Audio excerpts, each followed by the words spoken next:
Nouvelle semaine, nouvelles opportunités, nouveaux défis, nouvelles informations. Ce soir, voici ce que nous proposent nos reporters. Le projet de désenclavement des services de télécommunication des collectivités territoriales est officiellement lancé. Ce projet va désormais établir une interconnexion sécurisée entre les 20 gouvernorats et le ministère de l'administration territoriale et de la décentralisation. Les détails, ça sera dès l'entame de ce journal. L'accès de l'avocat au dossier de la procédure pénale est au centre des ateliers de formation à l'endroit des avocats, magistrats, greffiers et officiers de police judiciaire.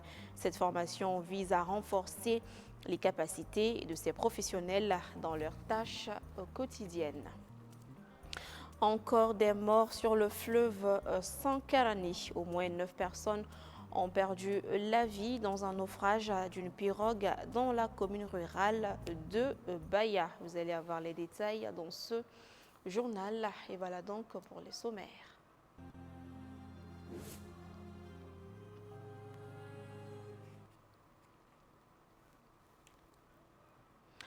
Bonsoir à tous et bienvenue dans ce 19h. En réponse à une demande urgente du ministère de l'Administration du territoire et de la décentralisation, l'agence de gestion du Fonds d'appui universel a entrepris le projet de désenclavement des services de télécommunication des collectivités territoriales. Ce projet a pour objectif d'établir une interconnexion sécurisée entre les 20 gouvernorats et le ministère de l'Administration territoriale et de la décentralisation. La cérémonie de lancement de ce vaste projet s'est tenue ce lundi sous la présidence du Premier ministre. Le compte-rendu est signé Aminata Bachokone, Zakaria Omar Keïta. Et que tous les matins, tous les gouverneurs puissent regarder les préfets, les sous-préfets, les maires et que le ministre en fasse de même. Désormais, les collectivités territoriales sont dotées d'un centre de monitoring permettant l'accès aux services universels d'éthique. Il s'agit d'un réseau administratif de commandement des collectivités avec la des opérateurs de télécommunications offrant ainsi une administration efficace du territoire à travers des échanges téléphoniques et des données textes et vidéos entre l'exécutif central, c'est-à-dire les ministères de l'administration territoriale de la décentralisation, et les exécutifs régionaux, les gouverneurs, les préfets, sous-préfets et leurs populations.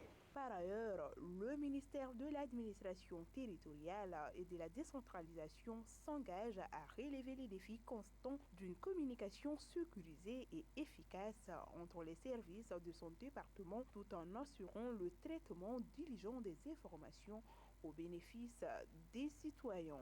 Et grâce à ce système, le ministère de l'Administration territoriale et de la décentralisation recevra des informations en temps réel et permettra également de géolocaliser les représentants de l'État.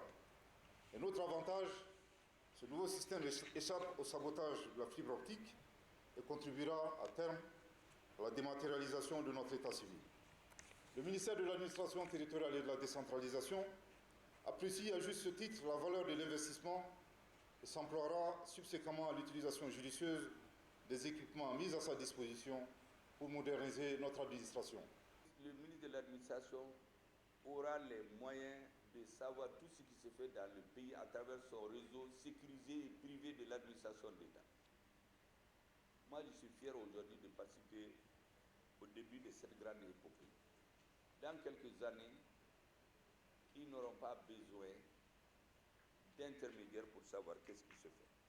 La visite du centre de monitoring d'accès aux services universels d'éthique et la remise symbolique des équipements ont été d'autres temps forts de cette cérémonie d'inauguration du réseau d'accès aux services des télécommunications du ministère de l'Administration territoriale et de la décentralisation. Je vous l'annonçais tout à l'heure dans les titres, l'Ordre des avocats du Mali, en coordination avec l'Institut national de formation judiciaire, l'appui de l'Union européenne à travers le programme d'appui à la justice au Mali, a organisé Le vendredi dernier, un atelier de formation des avocats, magistrats, greffiers et officiers de police judiciaire sur le thème « Droit de la défense, accès de l'avocat au dossier de la procédure pénale ». Le présent atelier qui se tient du 18 au 20 décembre 2023 à l'Institut national de formation judiciaire va permettre de renforcer les capacités des professionnels du droit sur cette thématique. Le compte-rendu est signé Amadou Diarra.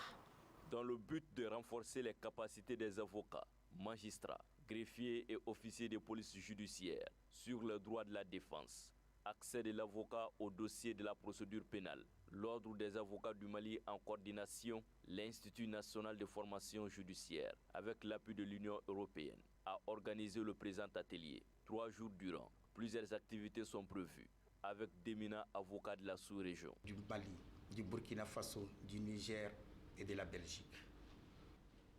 Nous allons examiner et analyser les textes qui encadrent la communication et ou la mise à la disposition de l'avocat de la procédure pénale.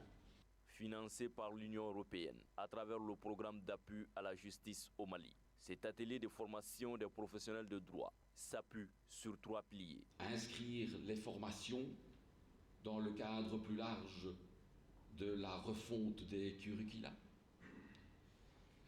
Deuxièmement, faire des participants à ces formations non seulement les premiers acteurs du renforcement de leurs capacités et du développement de leurs compétences, mais aussi un vivier d'ambassadeurs de l'Institut dans les administrations et les juridictions. Et enfin, mobiliser les plus hautes expertises issues du Mali, de l'Afrique. Chers membres de la famille judiciaire, mettons de côté nos égos. Aucun besoin de se regarder en chien de faïence, car nous n'exerçons pas que de simples professions, mais des sacerdoces, où seuls le droit et les bonnes pratiques doivent être magnifiés. Présent à la cérémonie d'ouverture, le garde des Sceaux a salué l'initiative et réitéré son soutien pour la réussite de l'atelier. La thématique de cet atelier, au-delà de son importance sur un plan académique, renvoie à la réflexion pour la mise en place d'un cadre pérenne pour une rencontre entre avocats et magistrats, une fois dans l'année, afin d'échanger sur les questions intéressantes de façon générale, le fonctionnement de la justice entre les 2 corporations en particulier. Les recommandations issues de cet atelier de formation des avocats, magistrats, greffiers et officiers de police judiciaire permettront de renforcer les acquis sur le droit de défense. Un autre atelier s'est ouvert ce lundi 18 décembre. C'est celui de l'élaboration de stratégies de communication par World Vision et ses partenaires à l'intention des organisations de la société civile. L'objectif de cet atelier est de renforcer leur capacité de plaidoyer sur les enjeux et problématiques du travail des enfants et influencer le gouvernement dans sa stratégie de lutte contre le travail des enfants. Aïssata Diarra, Montala Ouattara, compte rendu.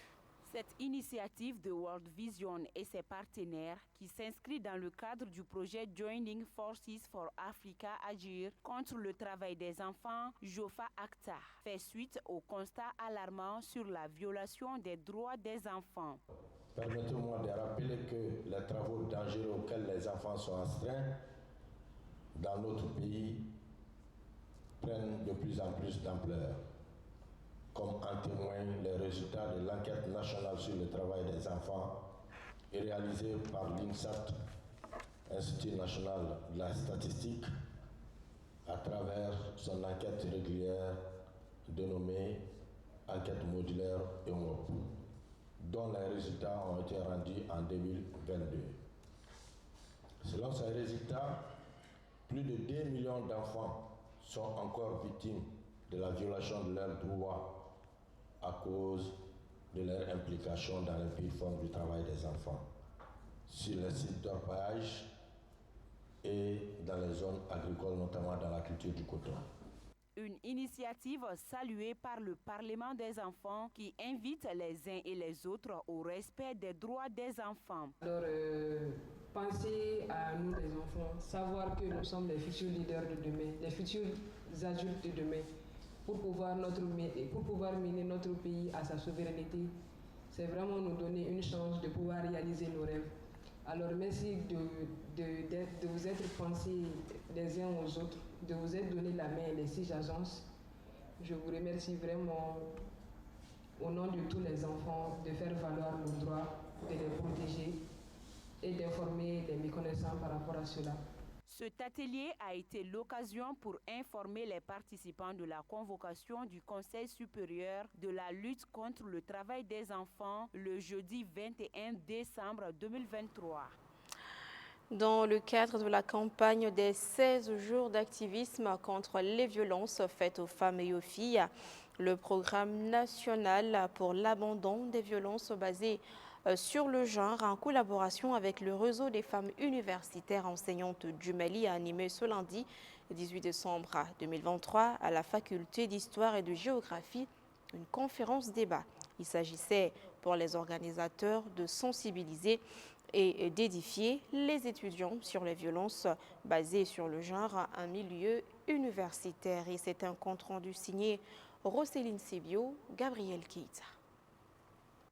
Cette conférence débat initiée par la PNVBG en collaboration avec le réseau des femmes universitaires enseignantes du Mali vise essentiellement à échanger avec les victimes de violences basées sur le genre dans l'espace universitaire et sensibiliser les étudiants afin de diminuer les cas de violences basées sur le genre en milieu universitaire.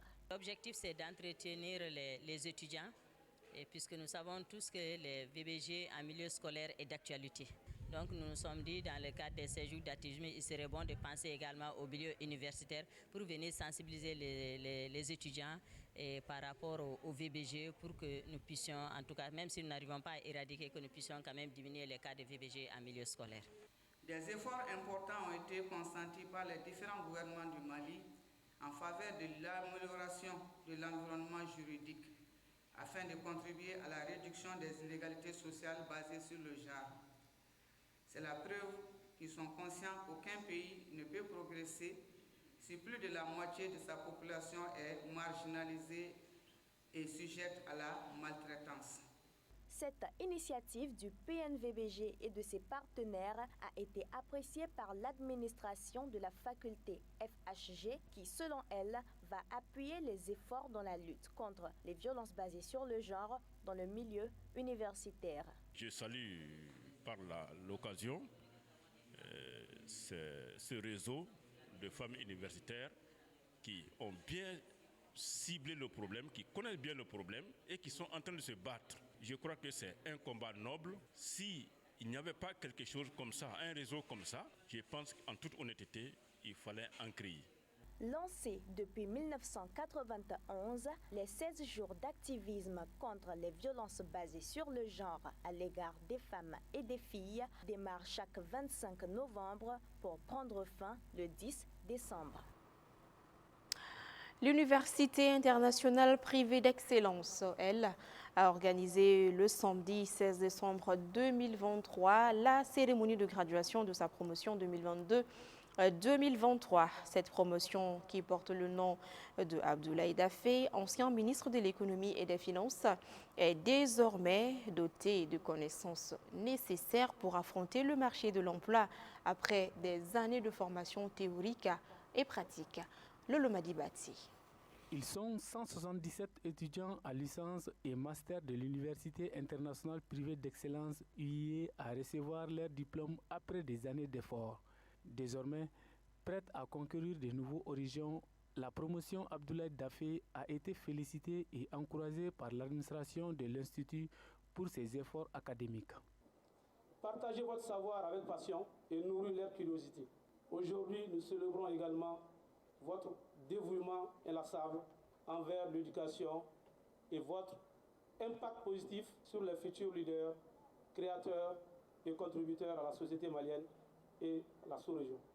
Avec l'obtention de ce diplôme, chers étudiants, vous n'ouvrez pas seulement une porte vers de nouvelles opportunités, mais vous devenez également les architectes de votre avenir. Le monde du travail vous tend les bras et je suis convaincu que vous le transformerez de manière positive. Je tiens à réitérer cet engagement devant les parents, devant les invités et devant nos étudiants que nous mettrons tout en œuvre pour que l'université privée, l'UE en l'occurrence, puisse être au rendez-vous. Nous continuons à être au rendez-vous de l'excellence. En plus du diplôme de l'UE, certains étudiants ont pu décrocher d'autres diplômes internationaux grâce au partenariat de l'Institut. Une occasion pour eux d'exprimer leur reconnaissance aux responsables de l'UE. Aujourd'hui, nous célébrons non seulement notre propre réussite, mais aussi celle de toutes les personnes qui ont contribué à notre parcours universitaire. Grande université, surtout à pouvoir faire des diplômes, parce qu'ils vont nous le dire tout à l'heure, on a fait des diplômes. Il y a aussi le diplôme de IHE de Paris. Donc je tiens vraiment à le remercier pour tous les sacrifices. Témoignages, remise des diplômes, prestations d'artistes ont marqué cette cérémonie de graduation, la promotion Abdoulaye Daffé de l'Université internationale privée d'excellence.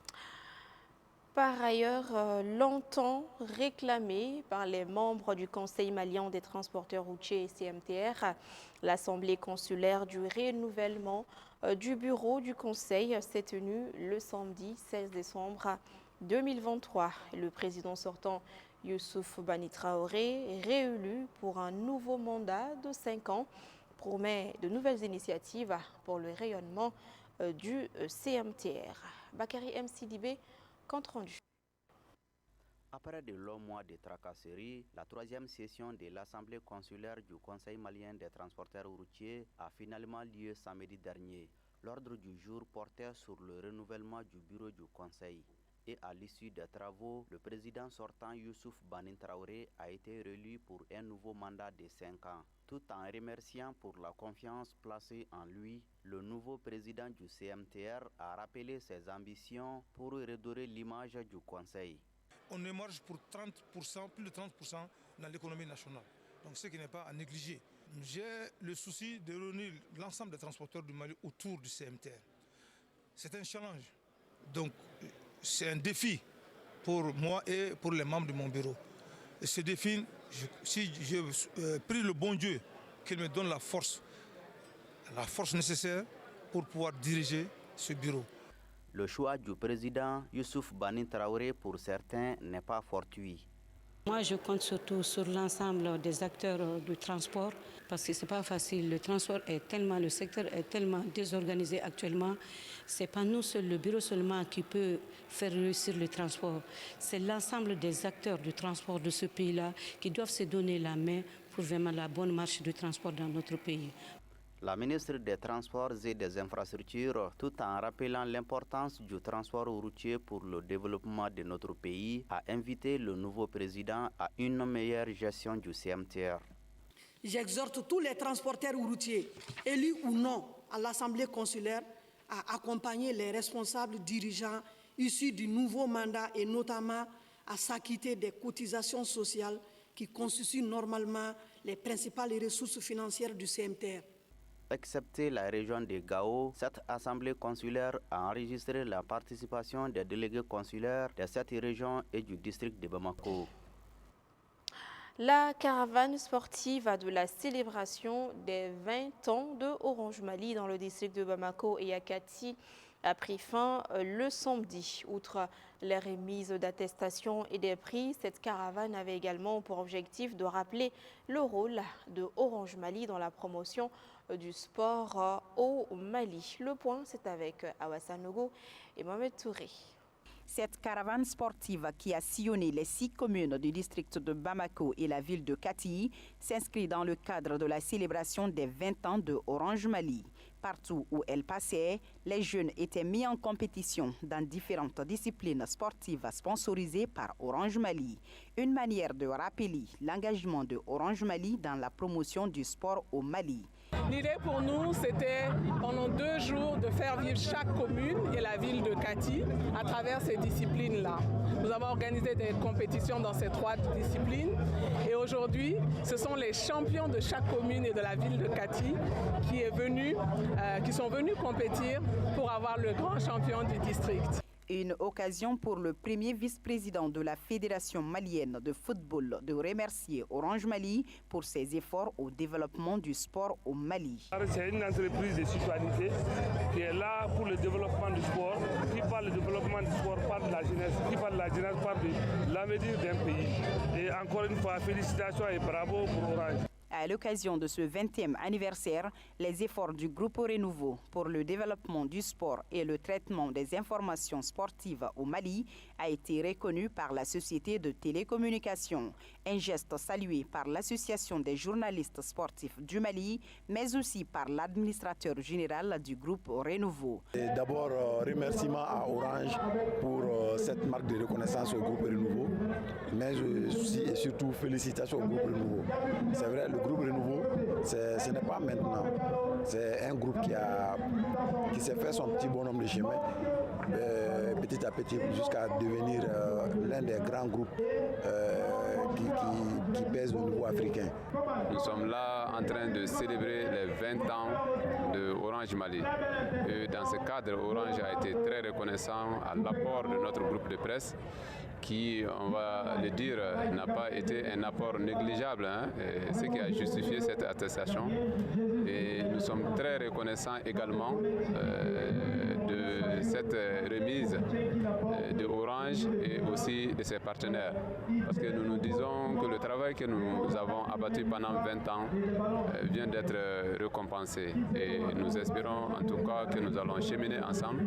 Et Orange et Renouveau TV travaillent toutes les deux comme entreprise à ce que le Malien puisse avoir de l'information partout où il se trouve. Pour cette finale, c'est l'équipe football de Kati qui a remporté la coupe et une enveloppe de 500 000 francs CFA. Je vous l'annonçais en début de journal, dans la commune rurale de Baya, il y a eu un naufrage. Et oui, selon Touramagan Communication, dans la nuit du 14 au 15 décembre 2023, une pirogue transportant des dizaines de passagers a chaviré sur le fleuve Sankarani dans la commune rurale de Baya. Selon la même source, la pirogue dans sa course serait entrée en collision avec un tronc d'arbre dans l'eau qui a occasionné son renversement. Le bilan fait état de 9 morts selon des sources locales. Un enfant reste toujours introuvable. Page noire avant de refermer cette édition. Madame Traoré, Adam Sissoko, institutrice et directrice d'école à la retraite, n'est plus. Elle s'en est allée ce dimanche 17 décembre 2023 à l'âge de 79 ans des suites d'une longue maladie. Elle a été accompagnée à sa dernière demeure ce lundi 18 décembre 2023 au cimetière de Nyamakoro par la famille, les amis et des collègues. Renouveau Télé ne pouvait pas ne pas être aux côtés de la famille en ces douloureuses circonstances. Et notre reporter Lassine Diakité s'est chargé de recueillir quelques impressions que je vous propose ici de suivre. Je me nomme Korotoum Sissoko, je suis enseignante à Sikasso. Et puis la petite sœur cadette de la défunte. Elle fut enseignante de maths, physique-chimie à l'école Badlabougou, Markala et puis à Banangabougou ici. Après, elle fut directrice de l'école. Elle est décédée à l'âge de 79 ans. Je me sens très très mal parce que je suis restée seule, de même père et même mère. Je suis la seule ici au Mali. Je n'ai qu'un frère qui se trouve à Hollande. Tout ce que je veux dire, je suis le gendre de la défunte, très très généreuse.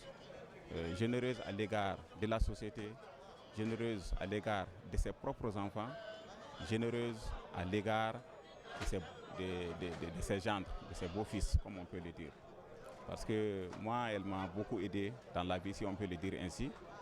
Parce que quelqu'un qui aide ta femme, donc du coup, la personne la t'aide toi aussi. Nous avons perdu notre chère maman, Badam Sissoko.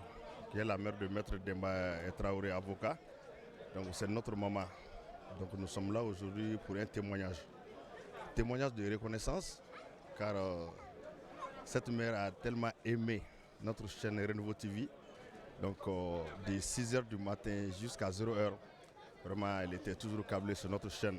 Et chaque fois, même si un présentateur ne venait pas, elle me téléphonait pour dire « Ah, celui-là ou bien celle-là, quoi aujourd'hui, je ne l'ai pas vu ». Donc vraiment, nous sommes là aujourd'hui en reconnaissance, en témoignage, vraiment pour cette vieille dame.